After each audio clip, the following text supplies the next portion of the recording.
In this video, I'm gonna show you how to completely disassemble the newest batch of the SSP5. In this case, we have the 6-inch, but it's gonna be the same for the 5.1 and 4.3. The only difference is the barrel length, so let's disassemble this one.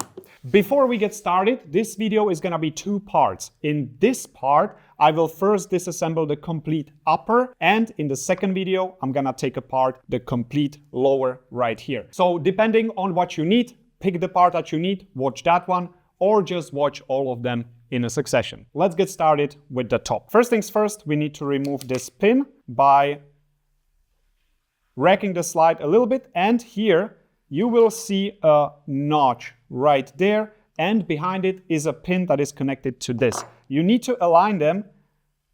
Hopefully you can see it in there. We can zoom in a little bit, and now you need to push out. This is as easy as it gets. If it's any harder than this, you are not aligned correctly. Try different position, front and back, and it will just pop out. Now you might think that you need to remove this screw. You actually don't need to remove it. In fact, depending on the batch, this one is screw glued, so I would suggest to just leave it there. Of course you can. If you decide to remove it, make sure that you have the correct sized bit that fits snugly in there. If you have a smaller one, you might strip it. Now you can rack the slide a couple of times, and that will actually loosen it. You see, it walked out, and now we can easily slide it all the way forward. As I mentioned in the video at the beginning, we will be taking care of this. This is part of a different video. Let's set this aside and we can start disassembling. And the first thing that we need to do is unscrew the spring guide. This is actually one of the differences to newer batches. Newer batches you can unscrew here. On the older batches, what you can do, you can actually pull this plastic plunger a little bit out, and then you can kind of wiggle it out. Or some of them were also two-piece spring guides, so you can unscrew it, then you will get it off, but it's unlikely that you have that batch. So let's go with this one. We will take the correct size bit that fits snugly here in the front. This one is pretty generous, so shouldn't be an issue. And we unscrew it. As you can see, there was probably a little bit of screw glue, but we have a big one here, so not a problem.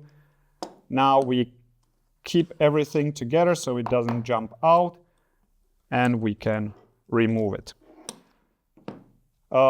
Little tip, keep it in a way that it will go back in. So here we see that the rubber is actually touching the metal part, so try to keep everything organized in a way that you know how it's gonna go back together. Or you can also take a picture, so then you know, or you can just follow this video. It's also a good ones. All right, we remove this. This plunger can actually stay in place, no need to remove it, and we will continue with the disassembly of the slide. Here we will need a flathead screwdriver, so we will take a nice beefy one that still doesn't damage the fiber optic in the side, and we will unscrew it. Here we have screw glue, so make sure that you have one that is big enough so you don't start stripping the screws. All right, we set it aside. Again, I'm gonna leave the screw in there. I don't wanna have a bunch of screws not knowing which one goes where. Now we can slide this out. Careful, there is a little spring that sits right here. You will see it in the assembly video, and this one is done, so we can also set this aside. Now we simply take this whole piece off. We can also remove the nozzle from the housing by carefully opening it up, not forcing it too much. And now this piece we can also disassemble. Notice that this one can freely rotate by default. That's thanks to this set screw that is actually holding this screw so it doesn't come loose. That's why it can rotate. It actually makes it more reliable because it doesn't block the nozzle when there is a little bit of play. This is how we want to put it back together. All right, the screw glue in this one is quite strong, so we will use a different technique. First, I will remove this seal, and we will use some flames to soften it up a little bit. That's how you deal with screw glue that is too strong. So first, cap goes off with the Phillips head screwdriver. And now I'm gonna take a torch, gonna heat it up to loosen the screw glue, and we'll try again. Now there is no rubber left, so we have nothing to burn.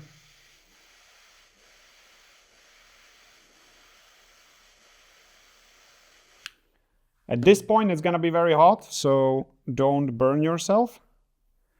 We use the big bit that has no plate in it. It's hot, be careful. And we removed the set screw. Now, should you do this? If you don't need to, don't go down the rabbit hole of removing set screws that are screw glued. If you absolutely need to, this is the technique that you can use. Now there is one more screw to remove, but it's a little bit hot, so I'm gonna wait a little bit, then we will continue. Now we can continue with this part while this is cooling down. So we will start with these screws right there.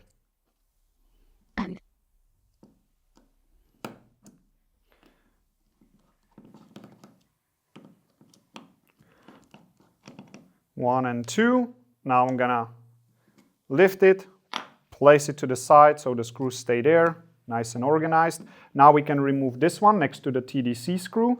It is the same size. So we can place this next to it. And now you see that we are still not able to remove the barrel because the TDC set screw is engaging. So we just need to loosen it a little bit. We can actually leave it in there, but make sure it can freely go out. Now it's gonna stay in place. We set that aside, we are done with that part. And now we have a couple of options. Depending, again, on the batch that you got, we might have screw glue here or not. We will try first to unscrew it like a regular screw. And this one, as you can see, was very easy. So we can simply unscrew it. This is the slightly easier way because we have an O-ring here, which would be a little bit harder to get out. This O-ring right there. Now it's no longer a problem. We can just push the barrel out and that's gonna be it. Before we push it out, there is one more set screw here on the bottom, which we need to remove. And then there is gonna be the TDC plate that would also allow us or prevent us from removing it. So this set screw goes out until it's almost out like this. Now it should no longer engage the barrel. And also this plate right here, we need to push it out. We can do it actually from the inside of the bucking a little bit. We just put some pressure, not too much. Also don't use anything sharp, you don't want to damage the bucking inside, so make sure that it's something that will not rip rubber, or just shake it out, depends, and it should be empty. Now we can actually push the barrel in easily and take it out. Now, if you were not able to remove the barrel, this is exactly the problem we will be facing. The O-ring here is basically preventing us from smoothly removing it. You see, it is getting pinched here, and you also cannot go back because it's getting pinched on the other side. If you get the chance to remove it, the barrel, remove it before you slide it like I did. If you cannot remove the barrel, now here is your option. We take a flathead, small little tool, and we just work our way around the O-ring and we just push it inside carefully so we don't rip it. Now, you always have the option of ripping it, replacing it with a different O-ring. If you have O-rings, that is the easier way to do it. If you want to save the O-ring, this is the way you can do it. Or just unscrew the barrel first, remove O-ring, and then you will not have to deal with this. Now in this video, I want to show you the worst case scenario. So here we go. And that's it. Now it didn't take that long. O-ring is not ripped, not damaged. So even if you arrive at the worst case scenario, still can be done if you are a little bit patient. The next thing is we remove the bucking just like that. We set it aside, and for the sake of completeness, we also remove the bucking from the sleeve.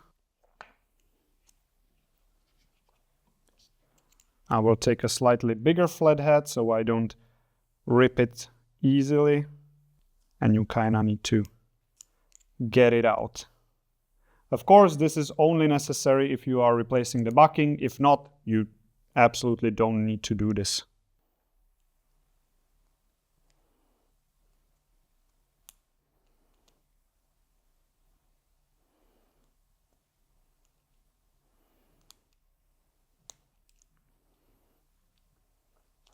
And now we can just pull it out.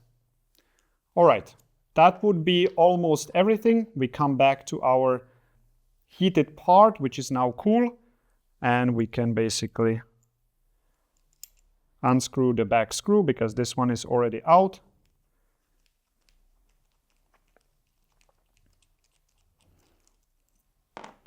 Just like that. And that is everything that you need in order to disassemble the slide of the SSP5. Now we will continue with the disassembly of the lower in the next video.